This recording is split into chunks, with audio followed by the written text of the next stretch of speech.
I've been listening to Hamilton since I got home from school today, so wow, that's good. I don't know why it took me this long to get into it. Anyway, so I just kind of wanted to do like a wrap-up type thing, because I'm not gonna book talk every book, but some people ask me like, have you read this book or have you read this book? And I'll be like, yes, I've read this book, but I didn't book talk it. I'm gonna try to do like wrap-ups at the end of every month for all the books I read in that month. It's April, so I'm just gonna sort of do like a January through March. So the first book that I read in 2016 was The Fifth Wave by Rick Yancey, and let me tell you, this was a good way to start off the year.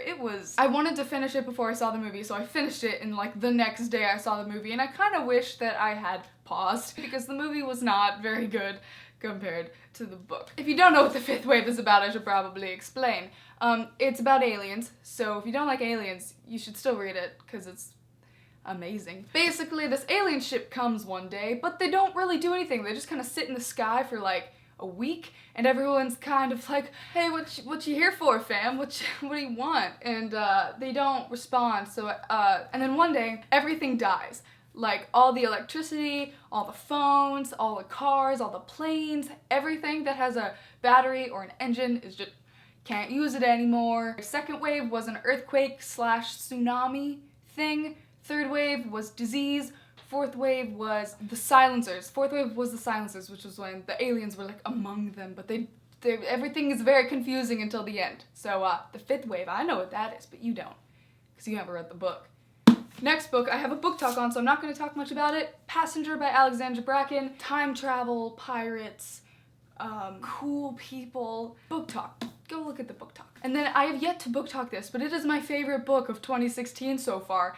Six of Crows by Leigh Bardugo. This was amazing, and I really, really need to book talk it. I'm almost like putting space between like when I read it and when I'm gonna do the book talk because I want to have an excuse to reread it. It follows these 6 kids, and it's crazy because they're all so young, and they've had messed up times, let me tell you. They're all working together to break this dude out of this prison. It's a heist novel, and it's really, really good because this book is really cool because it takes place in the Grisha universe, so it's all like the same worlds and stuff. And I think there's some characters in this book that like pop up for a bit from the Grisha trilogy, but I don't know because I haven't read the Grisha trilogy. And then I did a book talk on this last year because I read it last year, but Rainbow Rowell, carry on. See, I lost my original copy of this, so I bought a new copy of it, and I reread it in one night. And then this is the only graphic novel I've read so far this year. Amulet. I read Amulet and it was really good, and I need to get the next one because it's really cute. The art is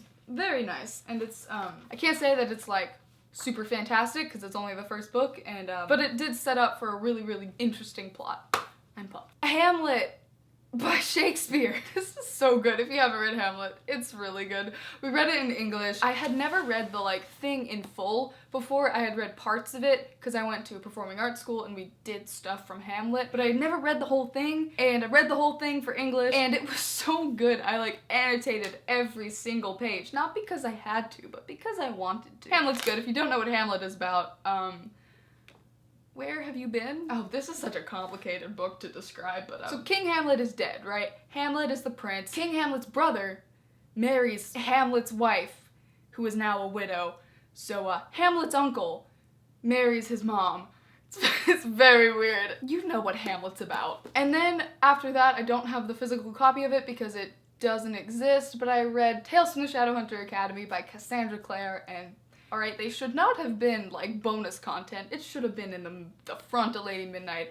At least one specific novella should have been at the front of Lady Midnight. If you want to read Lady Midnight, then you have to read Tales from the Shadowhunter Academy. And you have to read The Mortal Instruments, and you have to read The Infernal Devices. So whatever. It's really good. And next up, obviously, I did a book talk on this. Lady Midnight by Cassandra Clare. I'm not going to talk much about it because I did a whole book talk, a long book talk.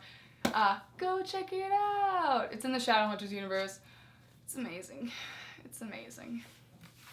Oh my god, it's amazing. And because I was emotionally devastated by Lady Midnight, I needed a fluffy book, so I read We Are the Ants by Sean David Hutchinson. I've read another book by Sean David Hutchinson before. It was The 5 Stages of Andrew Brawley, which was like, it was pretty good. I do think this book is better. I really like his books because they have sort of weird plots, like Andrew Brawley is about a kid that lives in a hospital because his family died, and this is about a kid who gets abducted by aliens, and if he pushes a button, the world doesn't end. The story isn't about that. The story is about the character and how the character develops. I really liked this. You should pick it up. And now, the final book that I have read so far in 2016, Cinder by Marissa Meyer. This was really good. I'm not gonna book talk it, I don't think, just because there's not much to say, but I think I will book talk the other 3.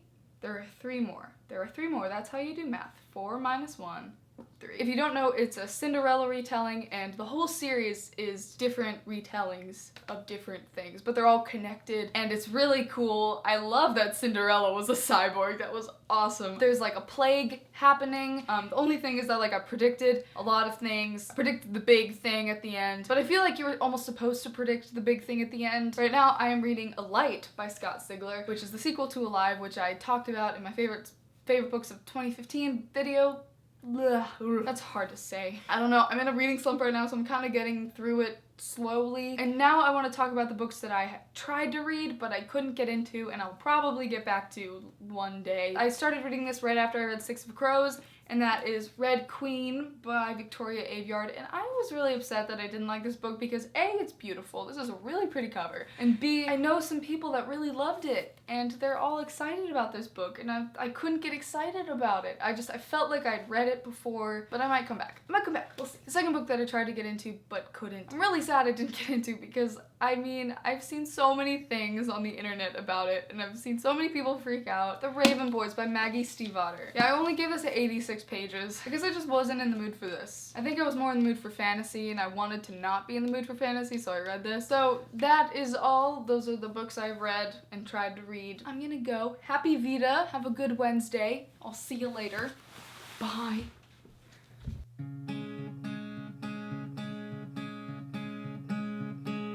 Hush, love, don't be naive. Look up, the sky is falling. YouTubers, I say hi. Clara says hi. Bye. Is that gonna go on? Yeah, probably. Need to get a thumbnail, so let's see, how can I do this? Ugh, my hand looks weird. Ugh.